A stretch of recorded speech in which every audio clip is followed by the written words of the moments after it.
All right, let's go ahead and get started. Thank you. Thank everyone for attending. We're so glad you're here.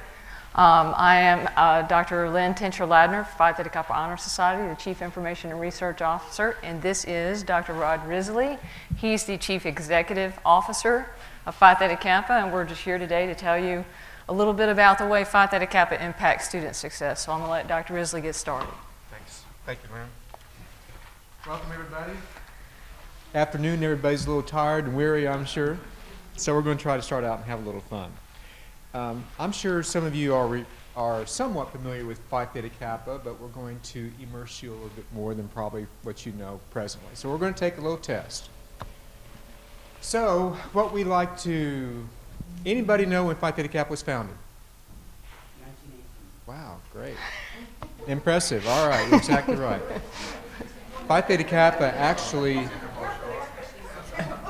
is, we're coming up on our centennial celebration just in a couple years. Phi Theta Kappa actually is 1 year older than the American Association of Community Colleges.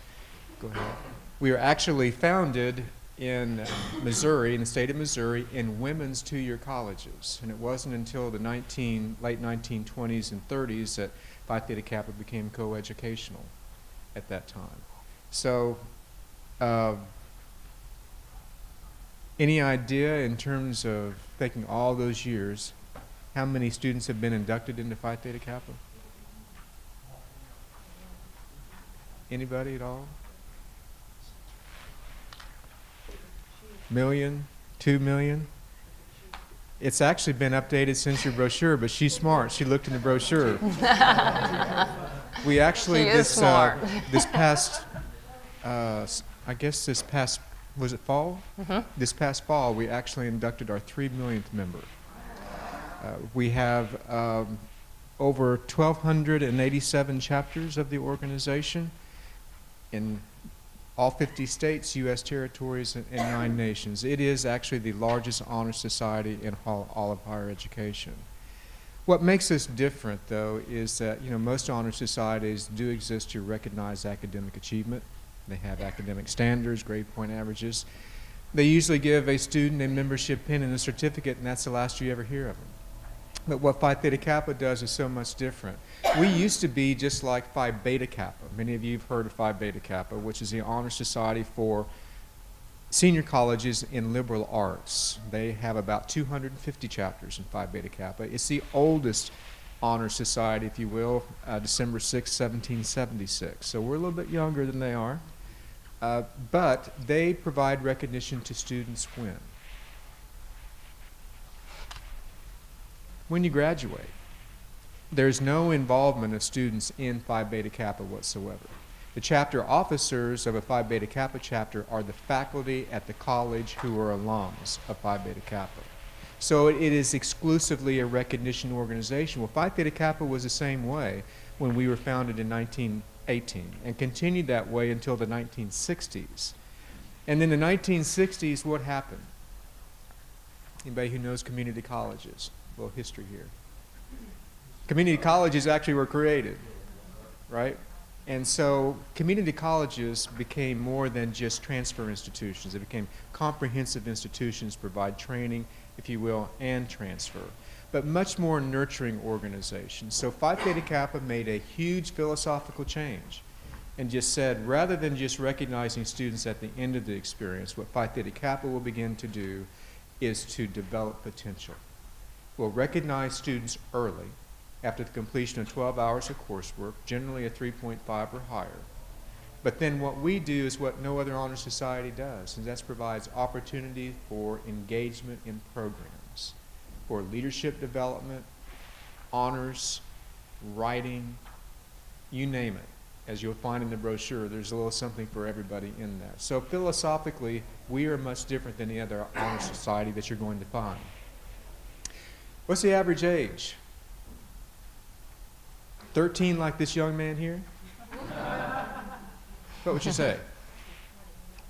20? 20? 28. We actually reflect what you find in community colleges. Average age is 28. We have just as many females, disproportionately, I'm sorry to say, more females than males, just like we have in our enrollment in our community colleges itself. So truly, really the face of the community colleges. So let's really get down to the interesting facts here. How many of our students in Phi Theta Kappa are first generation, meaning how many are the first from their family to go to college? What percentage? 90, 60, 30, all over the board. And the answer is 38%. That is actually higher than the national average in your community college student population. Okay? How many of our Phi Theta Kappa students have had to take a Dev Ed class? What percentage? 95? 70? 44%. The national average is 60. So it's really still not too far off what you find your general community college student. But 44% have to take at least one Dev Ed class. How many of our students would you expect for Pell Grant?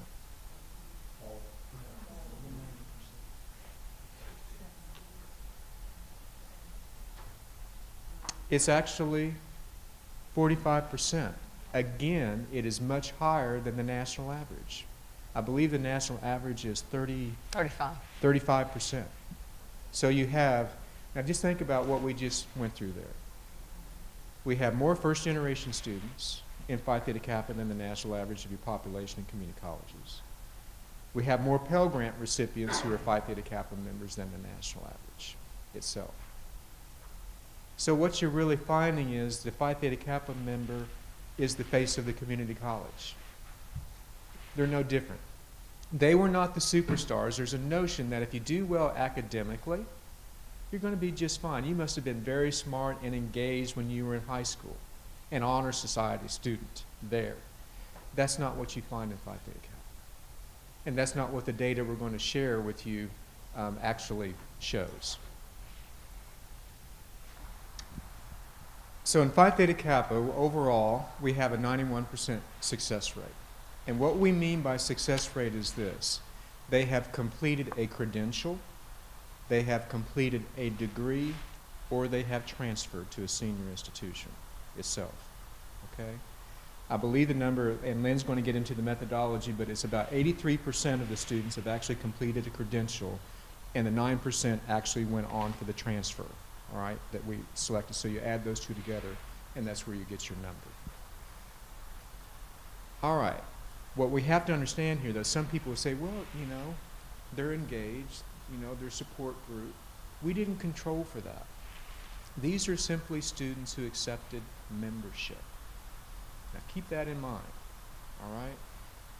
So what that shows to us is that these students need validation. Remember now, first-generation students, low-income students, they're the first from their family to go to college. They don't see themselves as being smart. Nobody's ever told them they were smart before. And so here comes Phi Theta Kappa, and we help them see themselves differently than before. Okay? So it's something that if you've ever heard of validation theory, that's really what this is all about in terms of that student success rate that you have seen there.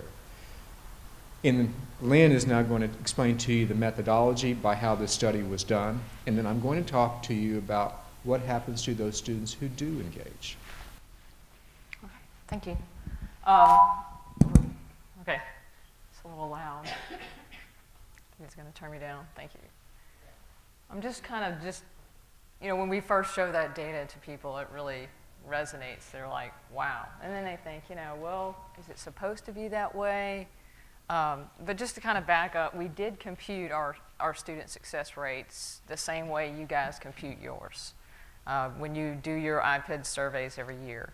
And I had an opportunity to do those for about a decade of my life. I'm looking at some of my institutional research friends. But typically, you know, your completion rate and your transfer rate are typically added together to give you like a student success rate, to give you an idea. So we did it the same way, but we did take a very large random sample and we tried to compute a profile in each state.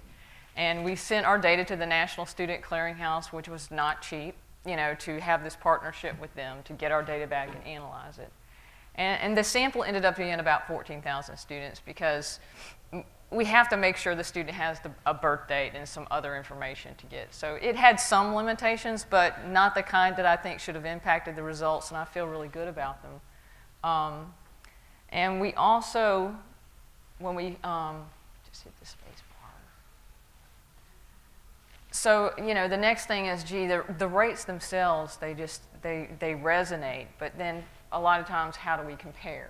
And you saw in the video that our marketing department put together, but when we compare ourselves to just the average graduation rate of a two-year college, we are about 4 times more likely to complete, which you're like, well, we may expect that.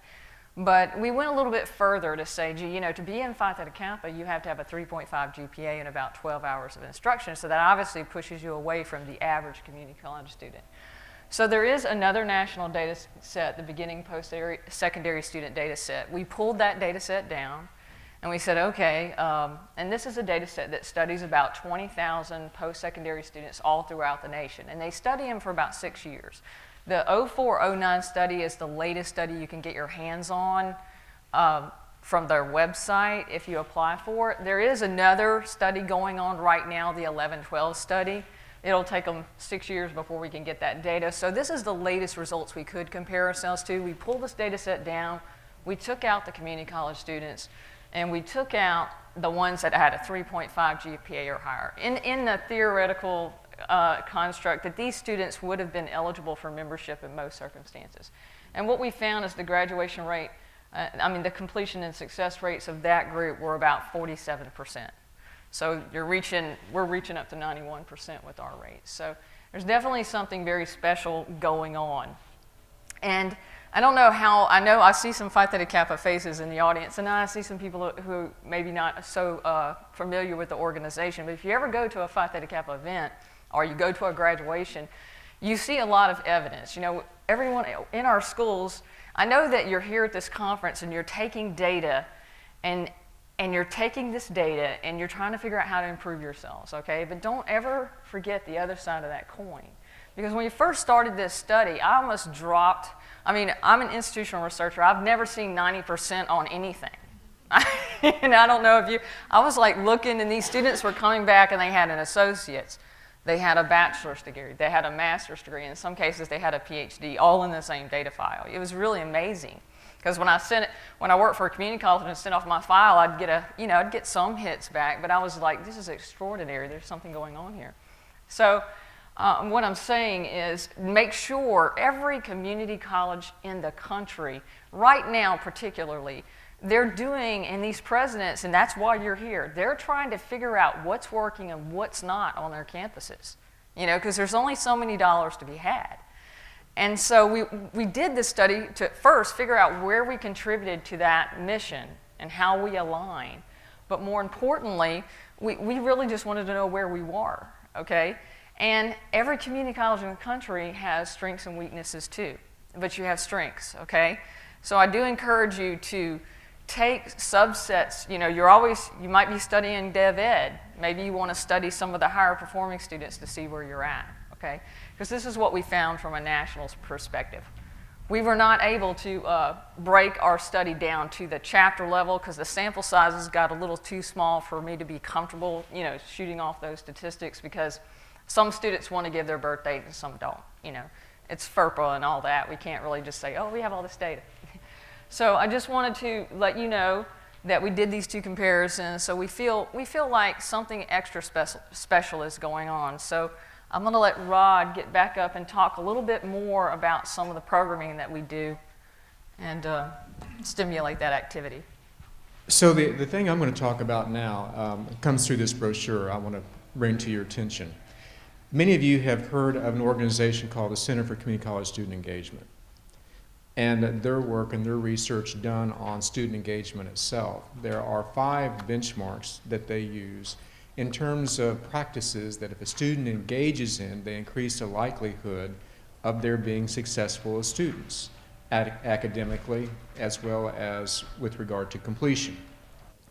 So what we wanted to show, to demonstrate, was if you open up the trifold, if you look at those programs of Phi Theta Kappa, you're going to see that each of the programs that we offer correlate in some measure or another to the SESI benchmarks, which lead and contribute to student success.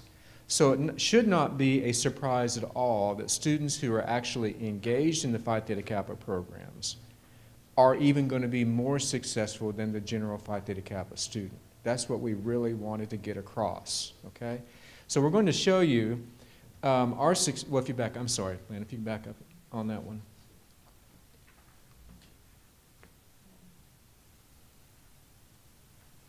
Okay. So again, you look at our success rates, 91%. If you have a GPA of a 3.5 but you're not a member, it's about 47%, and the national average in terms of student success in community colleges is around 38%. But keep in mind, we did not control for engagement. All right. So we have a scholarship program. It's called Leaders of Promise. And what we do is we force the scholarship recipients to be engaged in the programs of the organization.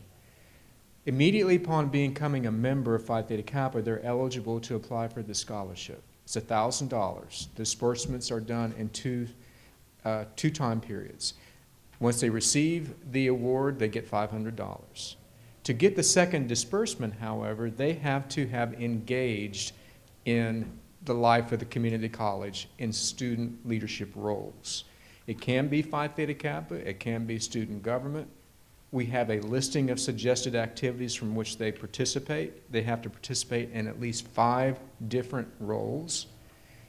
It's certified by the chapter advisor in order for them to get that second disbursement of money. So this is what we're going to show you we found when these students are engaged. A 96% completion rate. In terms of completion of a baccalaureate degree, 90%. The reason why this is so important is when the student receives this scholarship, many of them have no intention to complete a baccalaureate degree. But because of their engagement, because of their interaction with faculty inside and outside of the classroom, their aspirations are raised. Through the programs that we have, we provide them the pathway to actually find the road to completion, and therein is your result. And in the same study, we found that over a third of them had already completed their graduate degrees. Okay? So, you would think then, with these success rates, the percentage of students who accept membership in Phi Theta Kappa would be very high. So I want to ask you one last question. When you consider the number of students who are eligible for membership, let's say at your college, what percentage of students actually accept membership? 30%. 22. I believe mine was 18%. Put it here, over here. 20. And keeping in mind this fact, in the state of Mississippi, if you're a member of Phi Theta Kappa, you're automatically guaranteed to a scholarship to any public or private college in the state. So you would think that you'd have about a 90% acceptance rate, wouldn't you? The average acceptance rate for Phi Theta Kappa members is about 12%. All right, just think what the paradox here. We have a 91% success rate of those who actually become members, yet 88% of the students who are eligible don't become members. Think about that. Think about the loss that we have there in terms of our students. And again, if you go back to SESI's data, what do they say? The more frequently students are recognized for academic achievement, the more successful they're going to become. The more frequently that they are tested, the more successful they will become. But we are not intentional in recognizing our students. In the classroom, in front of their peers, and saying, Kelly, please stand up. You wrote the best paper I've ever read as a professor in my 25 years of teaching. Thank you for that. Has that ever happened to you in a classroom where the faculty member has actually done that? And think about how that just made you feel. It made you feel pretty special, didn't it? You thought, man, you know, when she's thinking, I'm just as smart as she is, I can do that. It raises aspirations for everybody. So where we want to help the colleges understand is this: we are missing such an opportunity with the students and not communicating effectively as institutions and Phi Theta Kappa in terms of why membership matters. If we're really serious about this completion agenda, how can we afford to let this happen? For those students who are eligible, but also for all those other students who we can raise aspirations in terms of their membership, in terms of their possible achievement. So we're just really validating what Ceci has been saying, if you will, and that is engagement matters, having high expectations of students matters, students helping students matter, and we have to do more in leveraging students helping students in order to really have impact on the Student Success Initiative. So we hope that you'll take this information, this brochure, I believe it's actually online now, that you can actually share with your faculty and your staff. But go back and have conversations with your administration and your faculty and say, you know, let's take a look at our eligibility pool of Phi Theta Kappa students. Of those students who aren't accepting, let's look at that. We talk about disaggregating data. Who's not accepting? Is it a disproportionate number of minority students who are not accepting? If so, why? Is it the fact that students can't afford membership? Because remember, we have 44% who are Pell Grant. Many students don't know that they can use Pell Grant funds to pay their membership fee, but you can. But we also know that for many of our students, it's too expensive. We charge $60, a region can add on $5, and a chapter adds on money, oftentimes to fund chapter activities. The average, I believe, is what, 75? Is that the average amount for membership fee? But it goes as high as $150. Because chapters are trying to use that as a fundraising tool. But when they do that, they diminish the number of students who can actually accept because they can't afford it. So now with the release of this data, many college presidents are going to their foundations. And they're saying, for those students who are in financial need and can't afford Phi Theta Kappa membership, if we can double the likelihood of their being successful, that's a heck of a return on investment for this college. That means they're going to stay in school. Their retention rates and their persistence rates are going to increase. But most importantly, you're going to change the life of that student. So that's what we really want you to take a look at, is go back and talk to your colleges and look at the pool of students who are eligible and understand who's in that pool. And look at it and also think strategically, how are we communicating that this is important? And having those kinds of conversations with the students and the faculty themselves. Okay? Anyone have any questions about that? Yeah, sure.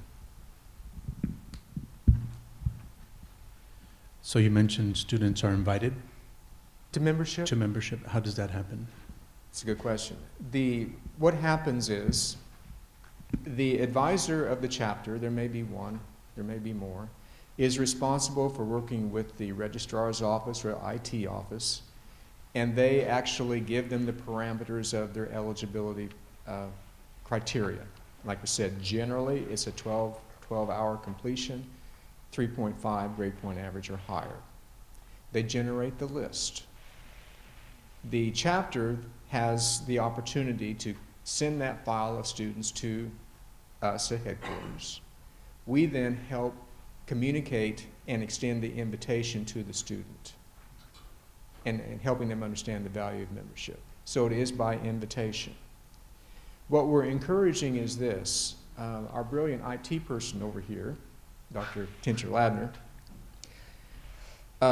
for all those colleges that work on a manner system, a management system, she has written a script that actually will take the eligibility list of the students and break it down by course section so that every faculty member knows exactly the students in their class who are eligible for membership. Not giving them the whole list that they have to comb. What we're doing is we're giving them a list of your students who are eligible. And what we're going to ask them is to recognize those students in that classroom. Have them stand and say, congratulations on becoming eligible for Phi Theta Kappa. This could change your life, and this is why. Scholarships and student success. That's all that has to be said.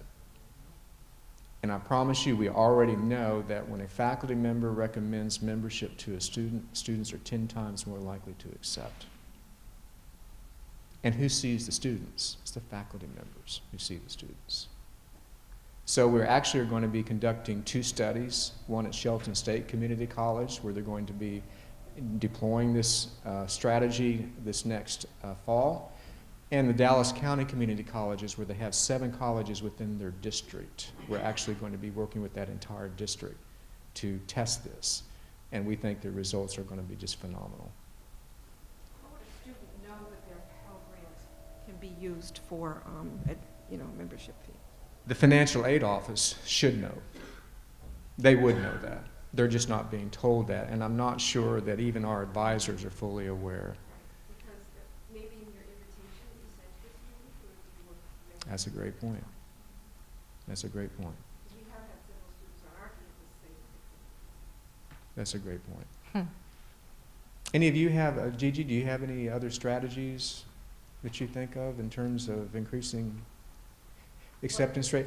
Why don't you share what you do with your the students, what they do once they actually accept membership? They reach out to a faculty member, your STAR program, I think. Oh, one of the things that we encouraged our students to do is the new members were encouraged to recommend a professor who was instrumental in their success at Tyler Junior College. And then we take those recommendations and I send that note to my college president with the list, and they are invited to our induction dinner.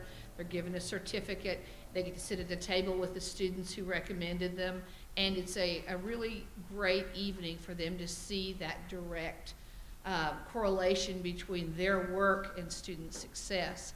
That's also translated into faculty members emailing me and saying, I have a student in my class, I talk about Phi Theta Kappa now, I have my certificate on the wall in my office.